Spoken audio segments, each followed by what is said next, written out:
I would definitely just go for what I want to make myself, first of all, happy, make myself more confident, make myself more healthy and wealthy. Because if you are that, then you can attract anything you want into your life, be it a woman, be it more better friends or quality friends, or more money. Guys, this episode is awesome. We're talking with Matt Dominance. He is a YouTuber who talks all about hair loss, hair transplants, medications, all of this great stuff. Now, this interview is packed with so much knowledge inside of it, and also he shares his personal experience, stuff to grow as a man, personal development. You've got to watch until the end. The advice that he gives is fantastic all throughout it. Please remember to like, comment, subscribe this video, and also to keep everyone at bay, I just woke up when I recorded this video. My hair was a mess, so guys, try to keep back the "your hair looks awful" comments and focus on the value that's inside of this interview. Let's jump into it. Welcome everybody to another episode. We got Matt Dominance, is another YouTube channel talking all about hair loss, hair transplants. What is going on, man? How you doing this morning? What's going on, everybody? Thanks for having me here. I'm doing great. It's afternoon. I had not the gym, but the outdoor workout because we are on lockdown over here. So yeah, I'm pumped. I'm doing good, and I'm looking forward to answer some of the questions that maybe your watchers might have. And yeah, let's just get the ball rolling.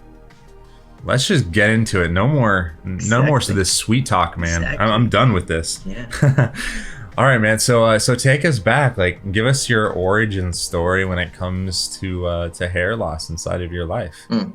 Well, there are different types of hair loss, of course.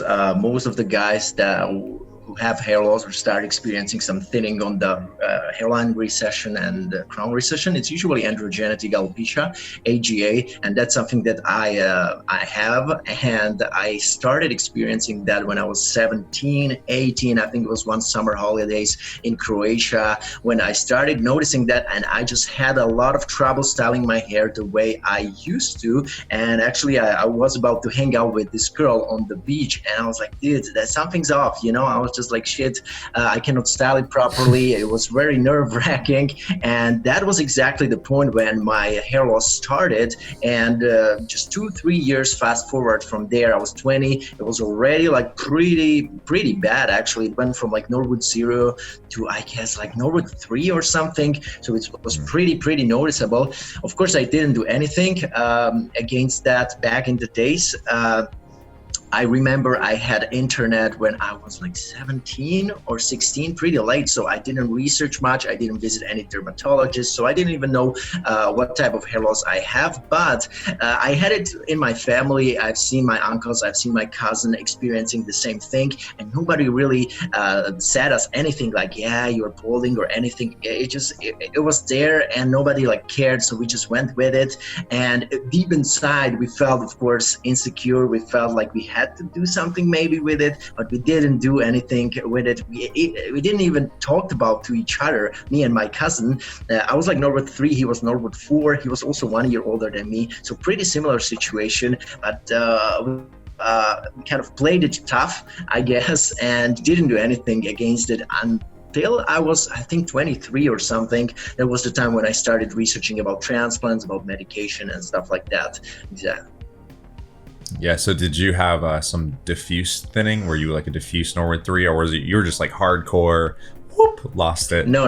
I was just the Norwood 3, Norwood 4 transition without any diffuse thinning. The diffuse thinning started, I think, when I was like 23, but until 23, It was just a pure patterned hair loss here. No crown, no mid-scalp thinning whatsoever. Got it.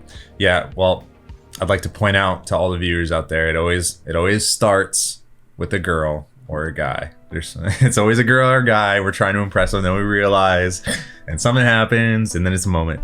But so you mentioned in your story, you know, that you were trying to be a tough guy. Could you talk a little bit to that point and what you mean by that? Well, first of all, it was just like, you know, I kind of tried acting like I didn't care about that. I kept my hair very short on top. I think maybe 1 centimeter or 2 centimeters. You know, that type of buzz cut with very something like I have right now on the sides. It's like 3 millimeters, and on top maybe 2 centimeters. So it. Which you look great, by the way. Thank you very much. Yeah, that was exactly the haircut that I had because the thinning wouldn't be that obvious. Maybe you know it as well, right? When it's thinning, once it grows longer, the hair is just wispy, the wind blows, and it just like, it looks very ugly. So that's why I just kept it on 1-2 centimeters on top. And actually, some people even told me that it looked good, and didn't have any comments on my hair. Like hairline recession. So that's how I kept it. I also experimented with not shaving my head, but also buzzing it off like 1 to 3 millimeters, and I did it for a good amount of time. I think it was like 6 to 12 months. The first year at the university, I was just entirely like rocking like 3 millimeters all over, so that was also something that I know how it feels. I know the pros and cons. I know everything, so. Well, that's great. You know everything. So we're going to get all that knowledge out of you, right? So you had this experience through your early 20s, and obviously you got to a point where you decided to take some action. What was that moment that you really decided that, hey, I'm going to do something about this? Well, first of all, I started thinking about hair transplants and medication at the same time, because when you read something about medication, there's also the point when you read about hair transplants, because it kind of goes hand in hand, medication, transplant, and things like this. And on top of that, one of my friends there was this college dorm where you used to live in like 10 square centimeter room together with your roommates. And one of my roommates on the same floor, he went to Turkey for his hair transplant. He was a Turkish guy also, and I was like, okay, that's possible, right? And you just got it from Turkey, and okay. I was like, dude, I'm gonna wait until you get like full result, or at least like 6 months, to see if it's working, even if you get some hair regrowth, if it's gonna look natural and things like this. And he went actually to like a very, very cheap clinic. I think he paid like 1,200 euro or something. He was like a Norwood 3, I guess, but also with some crown thinning. So I don't remember right now. He might have gotten maybe 2,500 grafts or so. And I liked this result. It was pretty okay. And that was the time when I started researching hair transplant clinics, especially in Turkey, because Turkey is it's a hair transplant center of Europe. There's so many clinics, good ones, bad ones, terrible ones. You have so much option, and also if you are a student and you have a more tight budget, then you can kind of get away with it and get a hair transplant for that money. So that's exactly what I did. Okay. When it comes down to medication, there is finasteride, there's minoxidil. These are the two FDA-approved treatments for treating hair loss for men. Now, of course, I didn't start with finasteride right away, because I was 23, 24 back in the days when I started hearing about these medications, and I was like, side effects and this. Of course, now I think differently about it, but back in the days, I thought differently, and that's why I didn't use finasteride, only minoxidil. I started with minoxidil first, and I was like, yeah, maybe when I'm older. I talked to some doctors as well. I was like, yeah, maybe when I'm in my late 20s, I'm gonna also add finasteride, and that's what I did as well. Nice, that's great. So in this process, I mean, you obviously got a hair transplant. You went through with it, and you're wearing that look right now, right? Yeah. So what was that whole experience like? I mean, did you enjoy the process of getting a hair transplant in that first year, which you're seeing the growth, and there's a lot of hope I imagine, in the first, especially 6 months. What was that like for you? Well, first of all, you watch some testimonials, some YouTube videos, or some forum results where guys are posting the third, fourth, fifth, 6 month progress, and you see when the best growth is about to be expected. And usually it's between the fourth and 6 month. It just starts like boom. Some guys get 70% of growth by the 6 month, and then it's going to slow down. Some guys get 80% already, and things like this. And that was the same in my case. I can tell that after the 6 month mark, it was like 75% already there. The hair didn't have like really like a super nice shape that would like blend with my natural hair. If you watch some of my videos now, I think it's like 6 month mark or 5th month mark, the hair is kind of sticking out a little bit. It's not really like matching the natural hair. But once the hair grows longer, I would say it reaches a certain length of 4 to 5 centimeters and more. It's much more easily to blend it with the natural hair. And also that's why if you get a hair transplant, just it's meant to keep that hair longer. If you get a transplant, it's not meant to keep your hair buzzed, because then it's a higher chance it's not going to look as natural as it could look when the hair is 8 centimeters long. And that's how you use the coverage property of that hair the best way also. Now I have, I think, 6 centimeters or something like that. It's good. I like it. Longer than that is possible, but I think I start looking pretty goofy once it reaches like 9-10 centimeters. I don't like it. Gotcha. Well, I look goofy no matter how long that my hair is. I'm just a goofy looking guy, so I'm right there with you. But okay, well, that's really great to hear. During that process, did you start to feel anything different in your psychology? Did you feel different about yourself before and after? Of course, man. I mean, it's a huge difference. I mean, I remember taking like new pictures for my what is that online app, Tinder, right? Once I cut my hair, just a little sprouts, I was already like, let's do some pictures, man. The hairline is there. I need to do some photos, right? And we went like for a shooting back in the days in Vienna, and I just uploaded on my picture on my Tinder, and just the responses were crazy. It was like, dude, that's it, really. Like, it was so good. And also, like, after 4 months, I think it was like that, I went out also. Back in the days, I was student, going to clubs and bars, hitting it hard. And I remember, like, I went home with some really, really good looking girls. I never I never went out with, and I was like, wow, I think that's the thing. And my hair was pretty short. It was just a transplanted hair, just started to grow. And I was like, dude, and if I look at that picture now, I was like, dude, that looks like shit. That hair, it's obvious I had a transplant. It's so funny. There are some thicker grafts in the frontal hairline from my first transplant, which I then got corrected later. But I was like, dude, of course it happened at night, so probably it wasn't that obvious back then. But now I'm like, Jesus. But back then I felt so good about that hair, about that look, despite of that not being like supernaturally looking transplant and everything. But the density kind of ended up pretty decent, I have to say. So I was really happy after 12 months. I think after 10 months, I was already like, wow, okay. I was really happy with the result.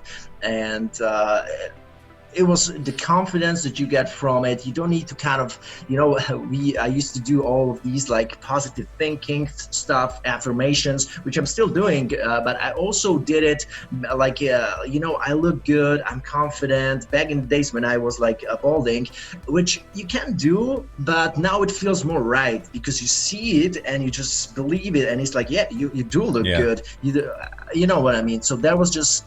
Yeah, so I actually do, and it's really interesting because I have a philosophical or just a question for you. All of those affirmations that you made, maybe they led you to being the person and doing the things that you needed to do to feel and look great, like those affirmations actually said. So maybe they actually did work. Maybe those affirmations led you to have the confidence and the balls to go and get a hair transplant. And then now the affirmation has succeeded.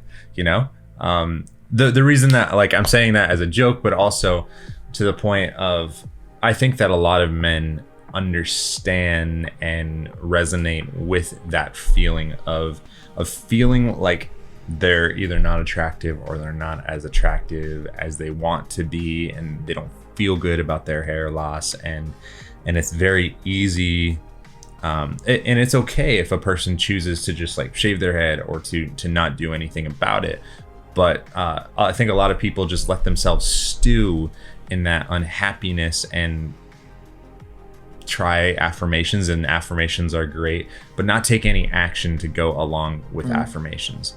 And from my experience in my life, affirmations must always come with and be followed by action in the specific direction of the affirmation. Yeah, totally agree on that. Yeah, I mean, many guys, they just they could do so much with their look, and kind of maximize that potential, and they could really feel great about themselves, but they just don't do these things, and it's so easily sometimes for them. I mean, women do that, they improve themselves as much as they can, but guys, they kind of get lazy, or they are not that informed or educated. What's even possible to do? What are the things that could really improve their look and confidence? And they don't do it, and it's a shame. Yeah, it is a shame, and I think it's all of those things that you mentioned. Potentially, there is men get lazy or men just don't do it, but I also think it comes to some of the stigma of like men being okay with taking care of themselves. First, I don't think they have the knowledge. Number two, they don't know that it's okay. Like, it's okay to go and do this and to take care of yourself. And number three, like the social culture makes fun of men who try to improve themselves. Like, oddly, like you get made fun of for having hair loss or for not taking care of yourself, and then you get made fun of for taking care of yourself, right? So it feels like this damned if I do, damned if I don't situation. And I don't know about you, but I get a lot of comments on my channel of men just like, they already know what they want, but they're like, hey, I'm thinking about doing all of these things or taking this action. What do you think? And they're looking for approval, you mean? They're looking for approval. They're looking for validation, and they're looking for me to say, go do this. And I never can answer those questions and say, just go do it.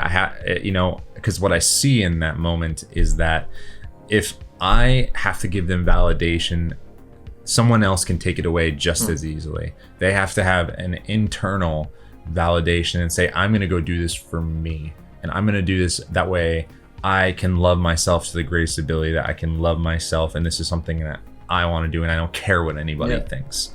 I don't know as much about the stigma that comes from hair transplants, because I'm wearing a hair system. I decided that was the right choice for me, and there's obviously a huge stigma around that world.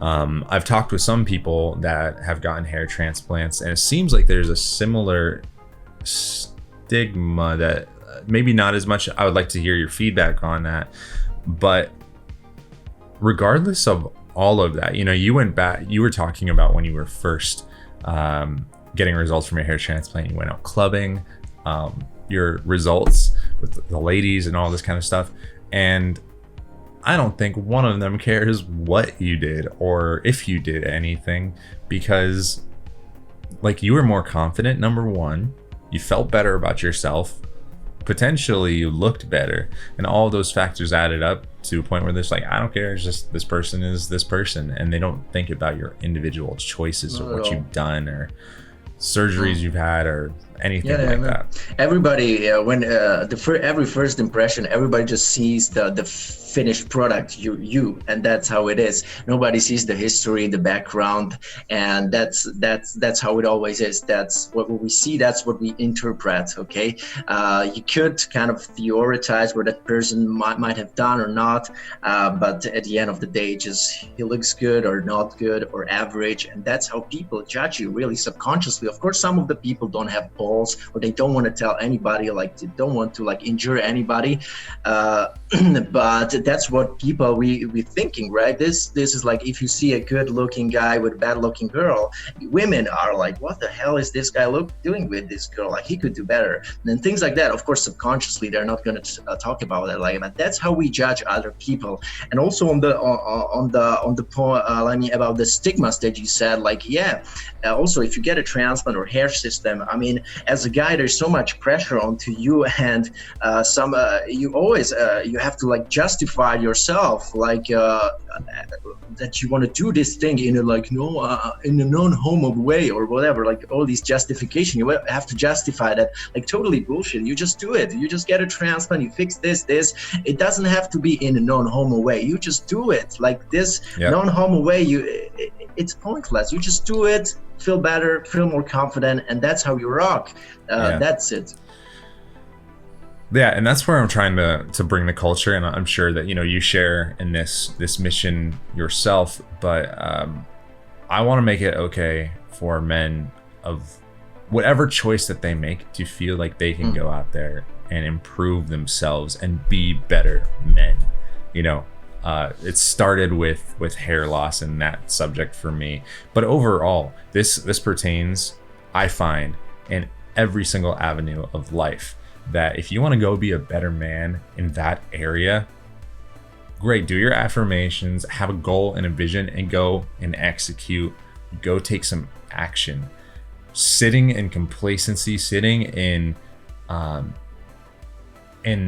not making a choice will never lead to any results. Not making a choice is still a choice, and it's not a choice that most of us actually want to make in the long run, because we just waste time, right? So I'm curious, I mean, do you agree with that? Do you feel that your journey with hair loss and hair transplant has affected your life as a man and how you go about making choices and decisions? I mean, 100%, man. I mean, that's what I always felt like. If you have a wound, and hair loss is a wound, that you need to heal it, or you need to do something, because it's gonna be like that baggage, heavy baggage is gonna be carried with you for the rest of your life. If it's gonna remain untargeted or untreated, you're not gonna put any attention to that, or you're not gonna try to solve it. You're just gonna kind of push it in your subconscious, but you always will think about it. It's going to drain your mental energy and everything. It's going to kind of transfer with you into any situation. It's going to kind of show upon the insecurity when you meet, like whatever, your fiance, dad, you're gonna be about to close a deal with some business partner. They're gonna feel that thing, because there is this wound that kind of goes with you, and it may be hair loss, it may be some other traumas from your childhood or whatever, but hair loss, I feel, it's a very big thing, that if guys would kind of target it and kind of solve it and focus on it for a while, maybe for 6 months, maybe get a hair system. There are things that can be fixed quickly, and then just move on in their lives. They would have been much better off, as if like kind of going with that for years, not doing anything,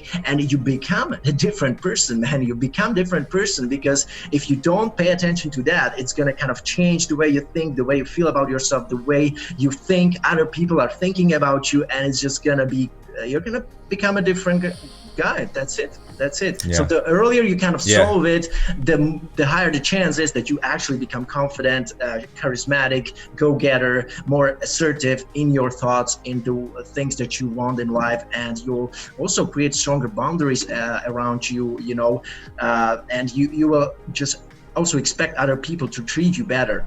If you are like that, you are more likely to be low confidence. You're more likely to be, kind of, have more unattractive traits to your personality, because no, I agree with you, man. Like so much. I'm resonating with everything you're saying, and listen, in my opinion, being a man is all about doing the things that need to be done and integrating all parts of your life so that way you're healthier. But men, warriors, go out, they do exactly what they need to get done, no matter what people think about, no matter what the cost is. And this experience, I think for a lot of men, like we're talking about, it's actually a rite of passage, meaning that once they go through this experience, that it starts affecting so many parts of their life. They go from feeling like life is forcing itself on them to feeling as if they can have an impact on life, and that they can go out and execute and build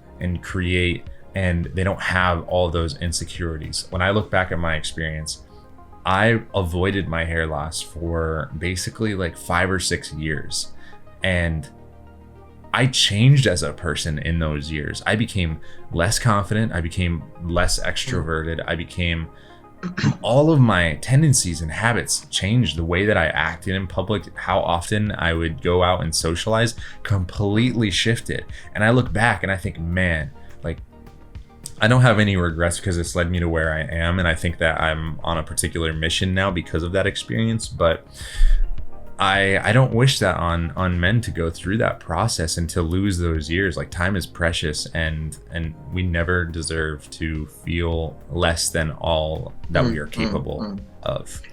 Yeah, on top of that, I would say, like, do it fast, handle these things fast, but or get them out of the way as fast as possible, but do it smart. Of course, don't get a transplant if you are 20 and you are unstabilized hair loss case, and don't just do it right now. Your donor may be not as good. Don't just do it because, you know, you want it right now, of course, but maybe in 5 years you will regret it. So of course there has to be some smartness in that as well. So there are different strategies. As you said, there is SMP, there is hair system, there is shaving your head, there is hair transplant. And on top of shaving the head, I mean, it's a good thing too, but as I said, I tried it. One thing is, like, shave your head today because you felt bad for your hair loss for the last 5 years and feel great now, but try to live with that shaved head for a year or two and then see how life is treating you. If the life is treating you good, then be a shaved head guy, but if not, then you got to do something to change it, because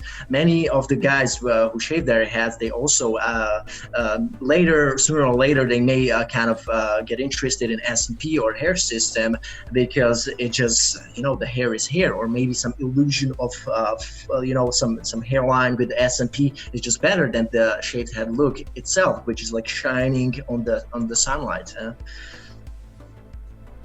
Yeah, gotta move quick, but gotta be smart about it. I 100% agree, and I would definitely give that advice to people.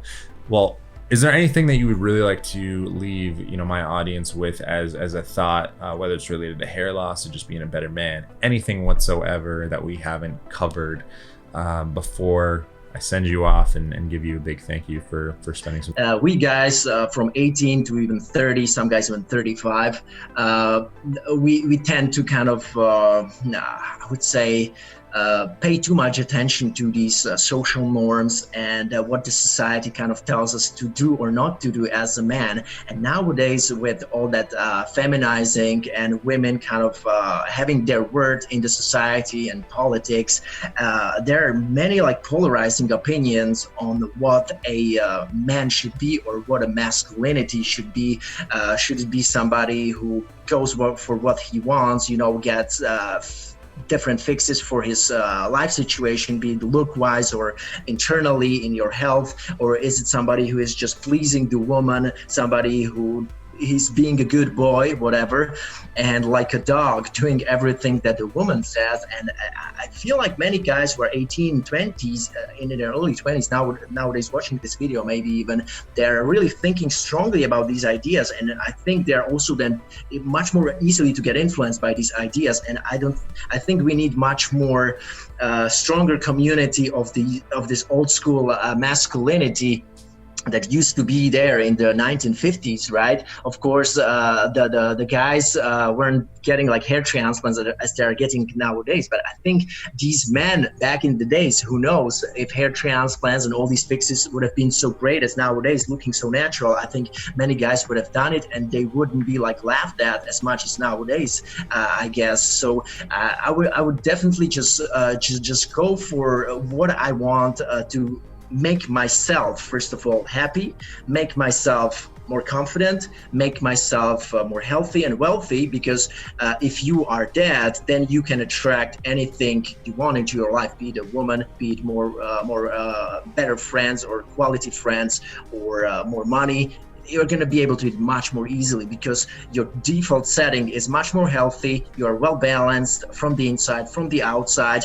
You really feel like you like if you're 20, you're balding and you get your hair back, you finally feel like you are 20. You don't feel like you're 30 or something like that. And that was my situation when I was 19, 20.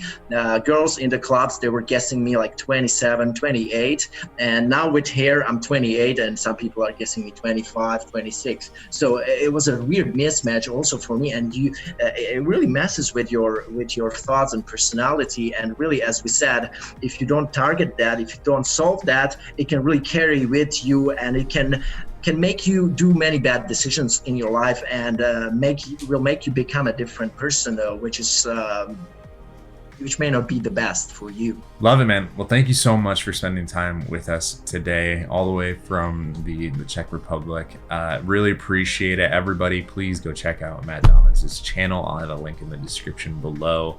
Thank you so much for spending time with us. Remember, everybody, please like, comment, subscribe, hit the notification bell below. YouTube algorithms, love all that stuff. And we will see you all soon.